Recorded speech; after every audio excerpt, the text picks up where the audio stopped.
Donc je ne peux pas y croire. Je ne crois qu'en tout ce qui est créé par la nature et change au cours de l'évolution. Comme dit le proverbe, les paroles ne sont que du vent, voir c'est croire. Ce qu'on ne peut pas voir de ses yeux n'existe tout simplement pas. Considérons les gens qui croient en Dieu. Qui a vu Dieu? À qui Dieu est-il apparu? Expliquez-moi donc cela. Il me semble clair que la croyance en Dieu est fondée sur l'imagination humaine. En fait, c'est comme dans le proverbe. Si on croit à une chose, elle existe, sinon, non, Zip. Écoutez, professeur Sun.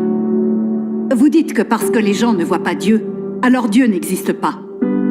Et quand vous vous prosternez devant la tablette d'une personne décédée, est-ce que vous voyez l'âme du défunt? Vous répétez que Dieu n'existe pas et vous prêchez l'athéisme à grande échelle. Mais en privé, vous croyez à de faux dieux et adorez des esprits maléfiques. Ces actes ne constituent-ils pas des mensonges et des tromperies vis-à-vis des gens? Vous voyez bien que les paroles et l'œuvre du vrai Dieu sont la vérité et qu'elles apportent à l'homme lumière et salut. Dieu est esprit.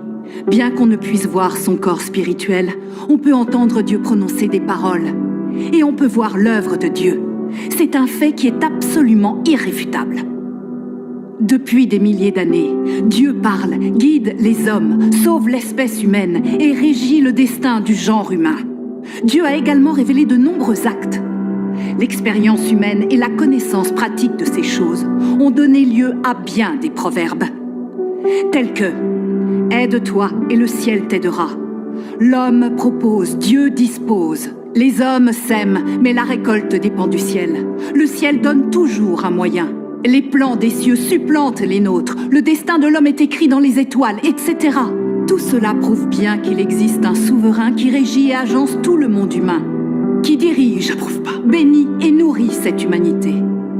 Il y a aussi des expressions fréquentes comme « un esprit observe juste au-dessus de ta tête »,« les gens agissent, les cieux observent » et « on récolte ce que l'on sème ». Tout cela montre bien que Dieu est le Seigneur de la création et que Dieu régit toutes choses depuis toujours. L'Esprit de Dieu observe tout. Dieu inflige les châtiments selon les actions des gens et décide du destin des êtres humains. Vous dites que Dieu a tout créé, qu'il règne sur tout.